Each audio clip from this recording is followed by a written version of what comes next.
we had mentioned this, I think, a couple of days ago, and apparently now there is audio and video of this. There are, I think, 3 Starbucks franchises in Buffalo that are attempting to unionize, and in and around Buffalo. And this is obviously a terror for management in terms of the idea that, like, wait a second, could this happen all around the country? So Howard Schultz flew in. You'll recall Howard Schultz is the one who came out and sort of dibbled around the idea that I'm going to run for president. And I'm trying to think of what it was, that guy, Bill Burton. It was Bill Burton and Steve Schmidt, who got paid millions of dollars to pretend that this guy could win an election and would not have thrown it to Donald Trump had he stayed in. And they made a ton of cash. And was it Bill Burton who said that, like, we need, what was the saying, Matt? What was it? It was like, imagine a new possibility or something like that. We need an imagination of new possibilities or something. It was really impressive. And this is, I mean, I hate to characterize it this way, but Howard Schultz really can't smell his own farts. And I know that's a little juvenile, but when you look at what he's going to be talking about here, it really is amazing, the bubble that someone this wealthy lives in, that they don't even realize what they're saying. And he's probably never even worked in one of his own franchises for more than 10 minutes, but here he is. And in Poland, were sent to the concentration camps. Oh, wait, can you go back just a little bit? Pause it for 1 second. Pause it for 1 second. Just go back because we want let's start it here, please.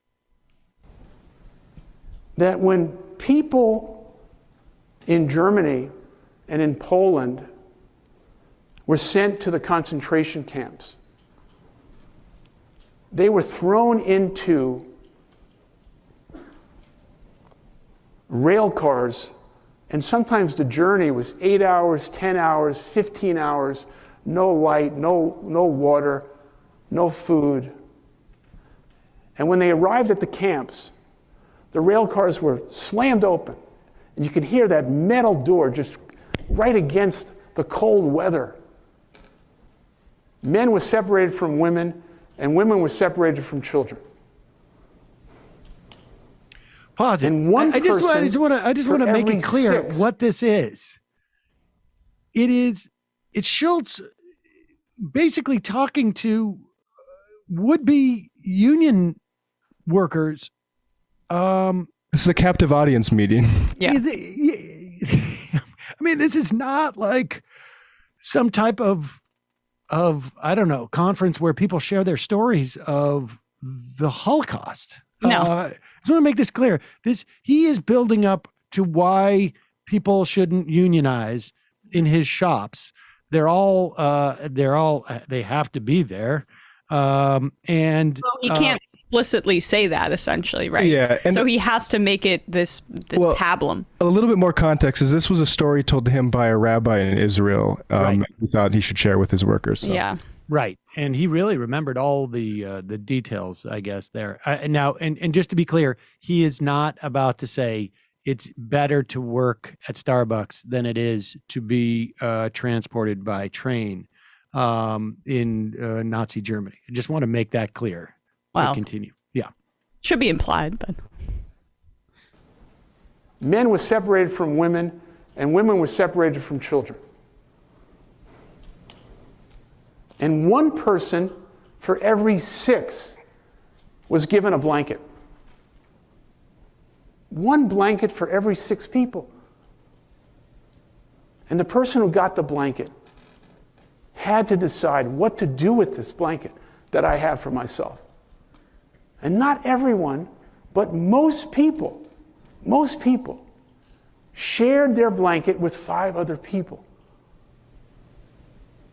And the rabbi says to me, take your blanket and go share it with 5 other people. And so much of that story is threaded into what we have tried to do at Starbucks is share our blanket. Second story. Okay. The first one didn't make you think I'm completely insane enough. You know what I take from that story? Solidarity. Yeah. Form a union. Right. It kind of, if it was taken, I mean, it's bizarre in many forms, but if it was taken out of context, you would think like, oh, this is about people banding together against a larger evil entity, right? Maybe that could have some pro-union interpretations, but it's a way, I mean, apparently, according to the person who posted this, he never explicitly said that you can't unionize because you can't actually say that. That's illegal. Of course. They do everything other than that. It was a 45-minute speech. He alluded to, he did refer directly to the union, but he tried to convince everybody in the audience that they should be proud of what Starbucks built over the past many decades when it was not unionized. And that's what that anecdote was supposed to convey. I don't know, but Well, like, so the interpretation is like, oh, you can trust certain people with private property like blankets because they'll share it. Like, right, like I will share my blanket with you, even though I'm worth $5 billion. Oh, that's what's so offensive about this. Right. Because I mean, it's look, his blanket. Right. the anecdote itself is the anecdote itself is a nice anecdote. I'm not so sure that it's like as, you know, as I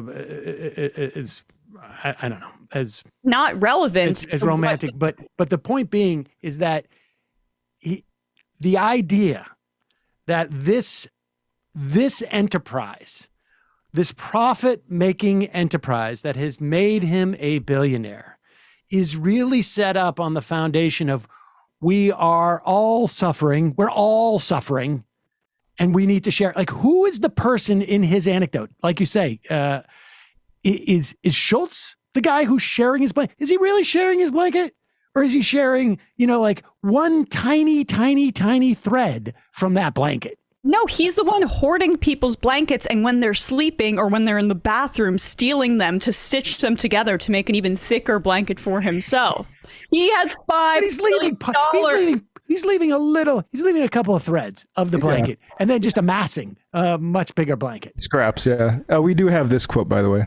And maybe we need a solution to it that risks the imagination of a new kind of possibility.